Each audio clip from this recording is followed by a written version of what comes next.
My father secretly married and moved his new wife into my inherited house. She insulted my dead mom, calling her useless. But when I legally evicted them and he sued me, his wife cheated on him with another man and abandoned him with nothing. Now he's back begging me to let him live with me. I'm 25 years old. I work from home as a freelance graphic designer, and what happened in the last few months with my father and his new wife basically made me question everything I thought I knew about my family. The thing is, when I was 16, my mom died of cancer, and she left me this huge house that had been in her family for generations, like 7 bedrooms, 8 bathrooms, a giant basement, and a pool in the backyard.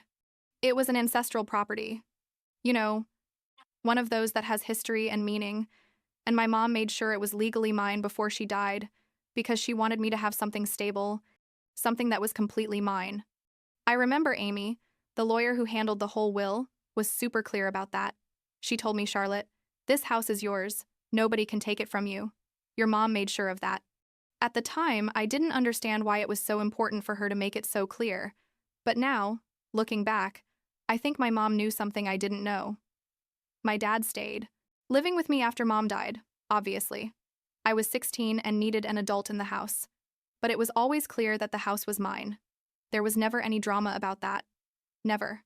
My dad is an engineer. He's like 52 now, and he was always a decent guy. You know, the typical working dad who takes you to school and helps you with homework. We lived together these 9 years without major problems.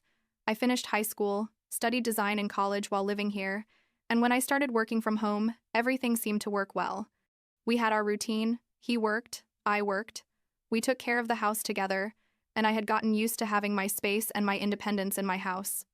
About 5 months ago, my dad told me he was going on a 2-week trip with some friends, something about fishing or I don't know what.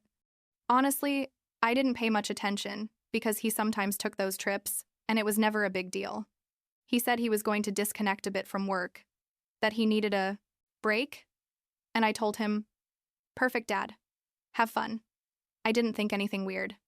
2 weeks later, he comes back and tells me, hey, Charlotte, I need to talk to you. I have news, and I thought maybe he had gotten a promotion or something. I sat down in the living room with him and he dropped Steph, and I got married. Just like that, no warning. I was like, what? Who's Steph? And he explains that Steph was his high school girlfriend, that they had reconnected a few months ago, which he never mentioned to me, by the way, and that during the trip they decided to get married because they weren't kids anymore and knew what they wanted. Well, that already seemed super weird to me. Like, Dad, you're 52 and you married someone you hadn't even mentioned to me. But what came next was worse. He tells me that Steph is going to move into the house, along with her twin daughters who are 20, Lizzie and Lexi, who are in college, and oh yeah, they also have 3 dogs. 3 big dogs that, according to him, weren't trained, but were harmless. I sat there processing this bombshell of information, thinking, okay, I need to handle this calmly. And I told him, Dad, this is my house. You can't just decide to bring in 4 people and 3 dogs without consulting me. He got defensive immediately. Told me it was his house too, because he had lived there 9 years. That I was selfish. That Steph was his wife now, and deserved to be with him. I reminded him that legally the house was mine, that Mom had left it to me, and he said something like, your mother would have wanted me to be happy, and that hurt because basically he was using my mom's memory to justify this craziness. So 2 days later, Steph arrives with the twins and the dogs, and from the first moment I knew this was going to be a disaster. Steph is 51. She's one of those women who try to look younger than they are, with platinum blonde dyed hair and super long fake nails. And the first thing she does when she enters my house is start looking around, like evaluating everything. The twins were quieter. They seemed uncomfortable with the whole situation. Honestly. But the dogs immediately started running all over the house, marking territory and barking. I have Moxie, my Cocker Spaniel that I inherited from my mom, and Steph's dogs chased her until I had to lock her in my room because I was afraid they would hurt her. The first week was tense, but manageable, I guess. Steph and the twins settled into 3 of the bedrooms on the 2nd floor, and I tried to keep the peace because my dad seemed genuinely happy, and part of me thought, okay, maybe this can work if we all do our part. But then the problem started. Steph began acting like she owned the house, like reorganizing the kitchen without asking me, moving my stuff, saying we needed new curtains because mine were ugly, things like that. One day, I get to my room, and Steph is literally measuring my closet with a tape measure. I ask her what she's doing, and she tells me she needs space for her clothes, that my closet is the biggest in the house, and that I should share because she doesn't have enough space in her room. I told her absolutely not, that this was my room and my closet, and she got super dramatic saying I was a spoiled child who didn't know what sharing meant. The twins also started crossing boundaries.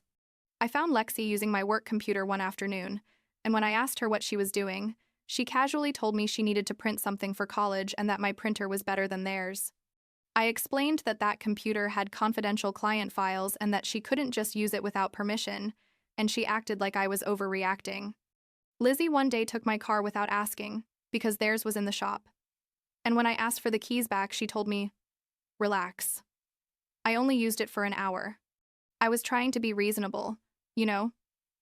I understood it was an adjustment situation for everyone, but I felt like nobody respected that this was my house and my things.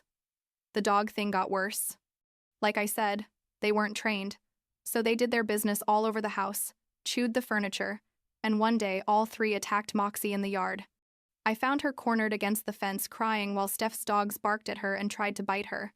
I literally had to throw myself on top of Moxie to protect her and yell at Steph to control her damn dogs. She came out all calm and told me I was overreacting, that they were just playing. I took Moxie to the vet and she had several scratches and was traumatized. I told my dad that the dogs couldn't stay here if they were going to hurt Moxie, and he told me I was being dramatic, that Moxie was fine. But what really was the straw that broke the camel's back happened about a month after they moved in.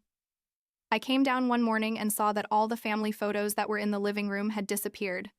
Photos of my mom, photos of my childhood, photos of birthdays and vacations, all replaced by photos of Steph and the twins. There was a giant photo of Steph and my dad's wedding, where my mom's portrait used to be, the one that had been there since I was a kid. I stood there feeling like I was going to have a heart attack, like my heart was beating super fast and my hands were shaking. I went upstairs and found all the photos piled in a box in the basement, literally thrown there like trash. I confronted Steph immediately. I told her how dare she touch my mom's photos, that this house had my mother's memory in every corner and that she had no right to erase her like that. And she, with the calmest face in the world, tells me, "Well, Charlotte, your dad has a new life now. He can't stay stuck in the past with your mom." I told her that my mom wasn't the past, that she was my mom and that this was her house that she left me. Then Steph says, "And it's not my fault that your mom was a bad, useless mother who left you alone." I froze. I couldn't believe she had said that. I felt like something broke inside me in that moment. I yelled at her to get out of my house, to pack her things and her daughter's things and leave immediately. She laughed. Literally laughed, and told me she wasn't going anywhere, that this was my dad's house as much as mine. I went straight to my dad and told him what Steph had said about mom. I expected him to take my side, to defend his deceased wife's memory, but instead he told me that Steph didn't mean it badly, that I was being too sensitive, that I needed to understand that he had moved on with his life. I couldn't believe what I was hearing. I told him, "Dad, you have to choose right now. Either they leave or I leave, and if I leave, you're never going to be welcome in this house again." He got angry, told me I was being manipulative, that I couldn't give him an ultimatum like that, and I responded that this was my house, that my mom left me, and that if he couldn't respect that, then he had no place here. That night I called Amy, the lawyer who had handled my mom's will. I explained the whole situation to her and asked her where I stood legally.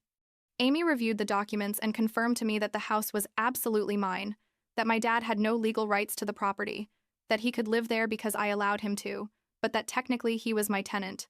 She told me I had every right to ask them to leave, and that if necessary, I could start a formal eviction process. I felt relieved and validated, because part of me had started to doubt whether I was being reasonable or not. The next day, I gave a formal 30-day eviction notice to Steph, the twins, and my dad. I made it official, with legal papers and everything. Steph went crazy, screaming that I was a spoiled, vindictive child, that I was destroying the family, that she was going to fight this in court. The twins looked uncomfortable and sad, and I think they genuinely didn't want to be in the middle of all this. My dad looked at me with an expression I'd never seen on him, like a mix of fury and disappointment, and told me this was unforgivable, that I was destroying our relationship. During those 30 days, things were horrible. Steph made passive-aggressive comments all the time, left her things all over the house on purpose to annoy me, and the dogs suddenly were less supervised than ever. I changed the locks on my bedroom and my office because I didn't trust that they wouldn't damage my stuff. I also hired someone to install a complete security system with cameras because I was afraid of what they might do. I stored all valuable items and important documents in a safe that I bought especially for this. It was during this time that I decided to clean the attic because I wanted to make sure all my mom's memories were protected. I was going through old boxes when I found some letters tied with a ribbon. They were love letters, but not between my mom and my dad. They were between my dad and Steph. Letters that dated back, like 15 years, when my mom was still alive. I sat there on the attic floor reading these letters and feeling like my world was falling apart. The letters were explicit. They talked about secret meetings, about plans to be together, about how much they loved each other. There was a letter from Steph that said she was tired of waiting, that my dad needed to decide between her and my mom. I felt physically sick. I went downstairs with the letters shaking and confronted my dad. I threw the letters on the table in front of him and said, "Explain this to me." His face went white.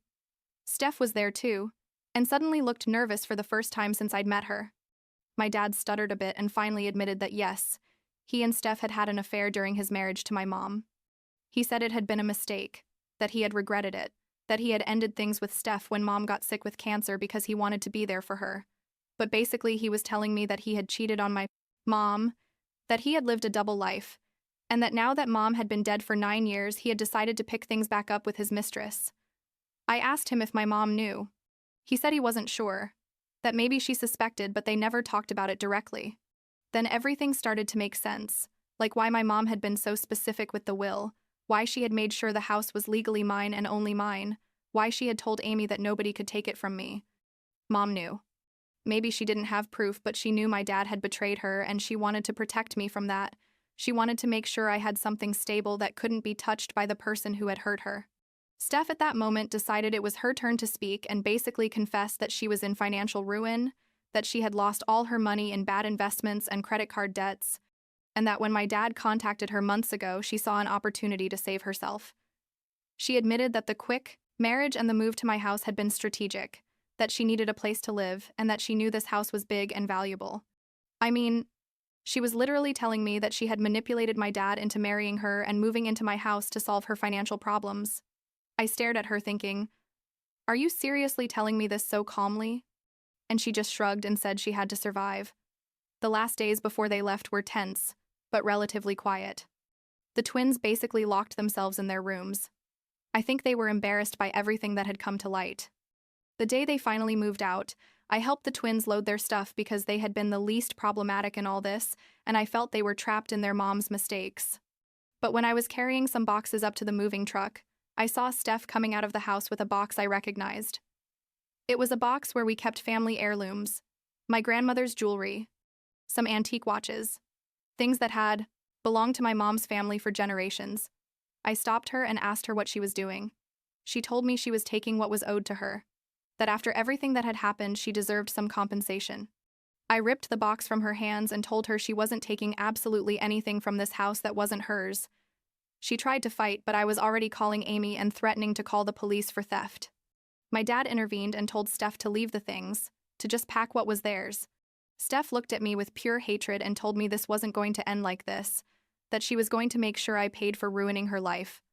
I thought after they left things would calm down, but 2 weeks later I received legal documents. Steph and my dad were suing me, arguing that they had a right to part of the property value because my dad had contributed to the maintenance of the house for 9 years, and because Steph had suffered emotional distress from being evicted. It was ridiculous, like completely without legal foundation, but I still had to hire a lawyer and deal with that whole process. Amy recommended a lawyer who specialized in property disputes, and he basically told me not to worry, that their case had no merit. It was like 2 months of stress waiting for the judge to review the case. During that time, my dad didn't contact me once, not to apologize or to explain himself or anything. I was furious but also sad, because despite everything that had happened, he was still my dad, and part of me wanted him to recognize that he had been wrong, that he had let himself be manipulated by Steph, that he regretted choosing this woman over his own daughter. But no, nothing. Finally, the hearing date arrived. The judge reviewed all the documents, heard the arguments from both sides, and basically said that Steph and my dad's case was frivolous and without merit. He confirmed that the house was completely mine, that my dad had essentially been a tenant living there by my permission, and that Steph had absolutely no rights to the property. The judge even warned them about filing baseless lawsuits and said something about considering sanctions for misuse of the legal system. I walked out of there feeling vindicated but also empty, because I had won legally but had lost my dad in the process. About 2 more months passed, and one afternoon I heard someone knocking on the door. I looked through the peephole and it was my dad, alone, with a suitcase. He looked terrible, like he had lost weight and had deep dark circles under his eyes. He told me he needed to talk to me. I let him in and we sat in the living room, the same living room where all this had started months ago. My dad told me that Steph had cheated on him with another guy, someone who apparently had more money than him, and that she had kicked him out of the apartment they had rented after leaving my house. The twins had apparently gone to live with their biological father because they were fed up with their mom's drama. My dad asked me for forgiveness. He told me he had been an idiot, that he had let himself be blinded by Steph, that he regretted betraying my mom and then betraying me. He admitted that Steph had manipulated him from the beginning, that she knew about the house and the property value before they got married, that everything had been calculated. He asked me if he could stay temporarily while he found something permanent, said he had nowhere else to go. I stared at him and felt so many mixed emotions, like anger because he had put me through all this, sadness because he was my dad and seeing him like this hurt me, and also part of me wanted to tell him no, to leave and solve his problems alone like I had had to do. But in the end, I told him he could stay with one condition, that we had to go to family therapy together to work through this whole mess. He accepted immediately. Now we've been going to therapy for about a month and things are still weird between us, but at least we're trying. My dad is living in one of the rooms on the 3rd floor and completely respects that this is my house. He's looking for his own place, but I told him there's no rush, as long as we maintain clear boundaries. The therapist has helped us talk about the affair, about how that impacted mom and me, about the decisions my dad made and why. It's painful but necessary, I guess. I also met Noah a few months ago, right in the middle of all this chaos. He comes from a normal middle-class family without all this drama. And when I told him my story, I thought he was going to run away, but instead he was super understanding and supported me through the whole legal process. He helped me install the security cameras, was with me at the hearings, and basically reminded me that I wasn't crazy for defending what was mine. Having someone outside all this family craziness, validating my feelings, helped me more than I imagined. I don't know if my relationship with my dad will ever be what it was. Honestly, I'm not sure I want it to go back to how it was before because before it was based on lies and secrets I didn't know about. But we're building something new, something more honest, even if it's uncomfortable. He finally told me more about the affair with Steph, explained that it started when my mom was very focused on her career and he felt lonely. And although that doesn't justify anything, at least now I understand the complete situation better. Moxie is much better now that there are no aggressive dogs in the house. She's back to her cheerful personality from before, and that makes me happy. The house feels like mine again, peaceful, without that constant tension that was there when Steph and her daughters lived here. I've put all my mom's photos back in their place, and sometimes I sit in the living room and talk to her, tell her what happened, thank her for being so smart to protect me with that will. I feel like somehow she knew I need that legal protection, and she was right. I'm still angry about everything that happened. There are still days when I think about the horrible things Steph said about my mom and I want to scream. But I'm also learning that I can't control other people's actions. I can only control how I respond. And I responded by defending what was mine, defending my mom's memory, and setting clear boundaries even when it was painful to do so. Yesterday, my dad and I were having breakfast, and he asked me if someday I could completely forgive him.